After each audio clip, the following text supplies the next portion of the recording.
let me invite Mr. Parag Sharma, CEO and founder O2 Power, to share his thoughts on how industry and government can collaborate together to build that comprehensive energy sustainable ecosystem. A huge round of applause for him, please. Good morning, everyone.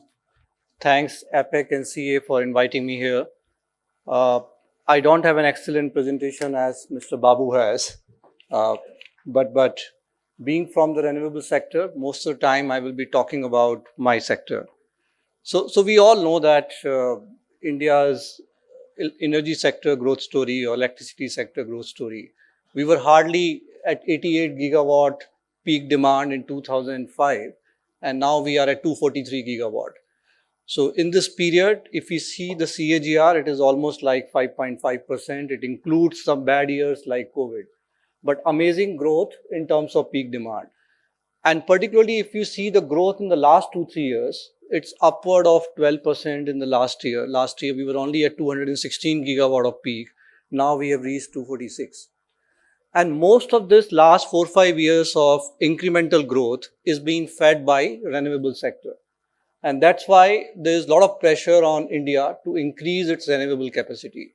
So we are right now the third largest. We have almost 74-75 gigawatt of solar installed capacity. We have around 44-45 gigawatts of wind capacity. But if you see the target for 2030, solar we have to take from 75-76 gigawatt to 180 gigawatts. So it's almost talking about 35 gigawatt per year of capacity addition.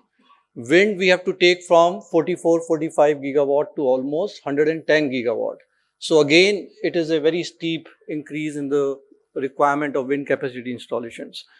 So if we see all that, we see that yes, there is a lot of expectations from renewable sector. But things doesn't stop here. It is not just the incremental install capacity expectation. Government of India also need, or they are also enforcing something called as ALMM and the high duties on the modules, which means they are pushing people to have so much of incremental capacity in renewables by using Make in India, by having domestic manufacturing. So this is where we are standing. And in this background, I thought I will just list down what are the critical parts and where all we need intervention from government and maybe some cohesiveness between the government and the industry. So I would say there are three critical things if we have to meet this.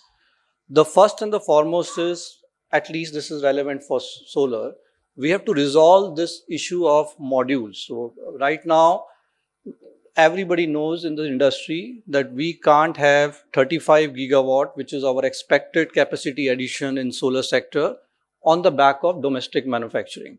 This everybody in the government knows, everybody in the industry knows. Hats off to government initiatives. We have significant domestic manufacturing capacity coming up. There's no doubt about it, but it will require a transition. It can't really happen from next year onwards. If we try doing the same mistake which we did last year, we will be only at 10 gigawatt, which is exact number which was there for last year. 2023 number capacity addition in India is less than 10 gigawatt. It was in fact less than what we added in 2022. So if we have to change the trend, the first problem and the immediate problem that we have to solve, if everybody wants Make in India, we as an IPP wants Make in India, but if there is a regulatory certainty, if there is a clear direction, how we manage this shift, because on one hand, we are talking about big numbers for capacity addition. On the other hand, we are talking about procuring everything from India. Both have to be managed very cleverly. So that is the first point. The second point is on evacuation. So we all really appreciate PGCIL, CTU, POSOCO. The kind of network that India has created is amazing. We were talking to a Yara, which is a large trading company which procures green hydrogen. And they are saying that in the green hydrogen space, there are a lot of people who have much better radiations, much better land than India. But still their focus is on India. The reason being because we have a grid. So if we are not like Egypt, we are not like Chile, who have good radiations but no network. So we can really deliver large scale renewable, whether it is required for green hydrogen, whether it is required for something else, just because we have a decent grid. But having said, if I pick up any bid, and all of our peer companies are winning bids left, right, and center, you will be surprised to know that in FY23, the total number of bids called by the Government of India was 1515 gigawatt. In FY24, the total number of bids called as of now is 5050 gigawatt. And most of this 50 gigawatt are FDRE RTC bids where installed capacity is much higher. So it's almost, we have moved from 15 gigawatt in a year to 60, 70 gigawatt in the next year. So that's the kind of aggression all the so-called REIAs of India, the NTPC, NHPC, SJVNL, are showing. Everyone has been given a quarter-wise target to call for bids. It's all there in the public domain and they are rigorously following it. So, moment we participate in these bids and now we go to block a connectivity, there is no connectivity available before FY26. It's a matter of fact. Everyone has blocked the connectivity and any connectivity. So the PPA talks about 2-year execution time frame, while we know practically that there is no connectivity available up till FY26. So the solution to this problem is that we should call for bids which is having a annexure in the bidding document saying that these are the substations which are available and which will really come in FY26, so that our existing network or network which is realistically coming by FY26 gets utilized first, rather than everybody just bidding on the back of Rajasthan because that is the place where you get the best tariff. On tariff front, we are doing well, but on execution front, I am saying nothing will come. So that is the second problem, which is evacuation. The third, and then again, we sometimes solve this problem, it again repeats, which is PPA signing. So though we have done, as I said, 70 gigawatt of bids, but if we really see how many PPAs are signed, it is really lagging. We have implemented pooling tariff concept, but it talks about that any bids which are carried out after 15 February will fall under that. So the question is, what will happen to the most of the bids which happened before that? And there are solutions to it. In fact, government has very well thought of having another attempt to really solve for the RPO problems, implementation of RPO. They have increased the RPO limits, but as it happens in India, regulatory commissions, DISCOMs are not able to implement it. So they tried a different route by bringing an amendment to the Indian Conservation Act and giving the responsibility to BEE to implement RPO. Hopefully this route may help, but yeah, it's a time where DISCOMs have to really start signing PPAs. Otherwise, all the efforts which has been put in to really accelerate this sector will go in the vain. So this, I would say, was 3 critical factors. If we really need a growth of renewables in India, then obviously there are a lot of teething problems in our sector. I will just take a couple of them. So we got a very good scheme which was called open access regulations. Earlier in India, if a private customer wants to buy renewable power, it was completely dependent upon the state specific favorable regulations. And these regulations used to sometimes, let's say Karnataka, maybe because of push from peer companies like Infosys, the regulations were very favorable, the market was very good. At one point of time, even Telangana, the open access regulations were very favorable. But what this regulation brought, which was brought around 1.5 years back, is that interstate open access was made possible.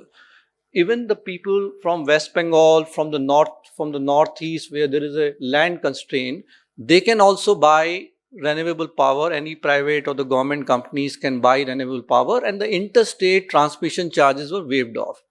So it sounds very good. A lot of us started focusing on this segment. But then the problem is now that the open access, first point is that there has to be a NOC from the state transmission utility. Only then you can really start the process. And there is a tremendous delay across the states. Nobody is giving NOC. Only Gujarat has been pretty open and they have started giving. But if we talk about Tamil Nadu, if we talk about Telangana, applications are piling up. We want to supply power to Dr. Reddy's lab in Telangana, filed applications long back. Nothing is happening. So very decent move at the central level. But yeah, the whole system, the way it works in India, a lot of things depend upon states, and we need full participation at the state end to let the entities who wants to buy renewable power really let it be. There will be no data centers in Hyderabad, I will tell you, unless and until they can buy renewable power. None of the data centers wants to buy conventional power. So if we want to have investments of firms who want to buy renewable power in their state, we have to open the interstate market, and that is where central regulations have really given a direction to, but it needs to be implemented. Then comes the very amazing regulation from CA, which is the standard of connectivity. And as these regulations have come, the whole so-called first-time commissioning process of any renewable entity has become very strict. We need to have a reactive power bank. We need to abide by a lot of things before we really charge our plant first time. And we in the industry really support it. We need that renewable mix in the power is right now 12%, but it will increase very soon to a higher number. And then the grid balance problems will start, and that's why these things are required. But there are problems like things which we can't help as an industry. So I'll just give you one example. It talks about that if your turbine is derated because of the temperature issue. So we'll not go into details, but there are certain nuances to it which needs to be solved so that the machines which are standing waiting to commission really gets commissioned within the purview of possible things. One issue is the temperature derating issue of turbines. So nobody in the world design a different turbine for Rajasthan and a different turbine for Karnataka. So there are standards of turbine. They have been approved by NIWE. And if the regulations have something in conflict with it, we have to really give a timeline. Otherwise, I can't change a erected turbine and bring a new turbine. I can bring a reactive compensation bank. I can do whatever extra is required. But we can't change the turbine now per se. So that is second. And the third very decent move which has recently been brought in is the MOD issue. So many of you might not be knowing why it is so difficult to set up a wind plant as compared to a solar plant. Because in a wind plant, you start from the clearances. It needs MOD clearance, Ministry of Defense clearance because of the height issue. It needs civil aviation clearance. It needs a SNA clearance, state nodal agency clearance, because you can't have two turbines within the 5D, 7D distance. These things are not required in solar. Solar you can do in 6 months, 7 months, but wind requires a lot of things. The good thing the government has done, they have come out with a map which has been in sync with what MOD has agreed to, and they have identified that these are the no objection zones. We don't need NOCs from these zones. In these zones, it is not possible to set up a wind turbines, and in these zones, it requires NOC. The three categorization, the maps of that has come up. Earlier, we used to spend almost a year to get a NOC from MOD. So the whole process had been shut down or has been in a way clarified a lot. So a lot of innovations, a lot of processes happening. But in this process, there are some areas where wind turbines are already standing and they are stuck. So it's a transitionary issue. As I said, these are the teething issues which we have to solve for. And then I come to the last chapter, which is the state-specific issues. We have been saying that if ultimately everything is happening, all the installed capacity is happening in the state, and state help is the most important step if we really want to do that 40-50 gigawatt of renewables in a year. The first and the foremost is the very simple thing which is in our industry called ROWs, right of way problems. I lead WIPA, which is Wind IPP Association. We were asked by the MNRE that please get the data from all the 37 members of ours and tell us how much gigawatt you will do in a year. So in the beginning of the year, we said we will do 5 gigawatt. And we got numbers from all the IPPs. and everyone has ordered turbines, everyone has done their needful. But once you go on execution on ground, there's so much of problems, and the district the administration doesn't really help. Everyone wants to execute these projects, but every day there is a law and order problem, whether you talk about Maharashtra, whether you talk about Gujarat, so it needs a lot of focused attention. In fact, industry has proposed that, similar to the Prapti portal, which has brought a lot of good things to the sector, the whole LPS problem has been resolved because of the Prapti portal. Similar thing needs to be implemented at least by the REIA driven projects. You need to monitor these projects. Wind is there only in the 4 states in India. So in those 4 states, there may be 20 district collectors or whatever. A proper monitoring of ROWs is required. As there is a bell, I will not take much time. I will cut short. But yeah, it is something which everybody wants. Government wants renewable power plants to come up at the pace uh, at the target pace. We also want, but these are some of the teething issues that we need to solve. Thanks a lot for the time. One of the main aim was creating this kind of knowledge sharing platform was to hear the pain points of the government and also the industry. And I'm sure points said by Parag from O2 Power. And luckily, he mentioned 2-3 states, and I can see policymakers from those 2-3 states are here. I'm sure now they'll have a constructive discussion to address those challenges. But that has been the aim of creating this kind of knowledge sharing platform, that we come out of our silos and discuss various aspects, not only about the opportunities but also about the challenges. Thanks for sharing those, Parag Sharma, CEO and founder O2 Power.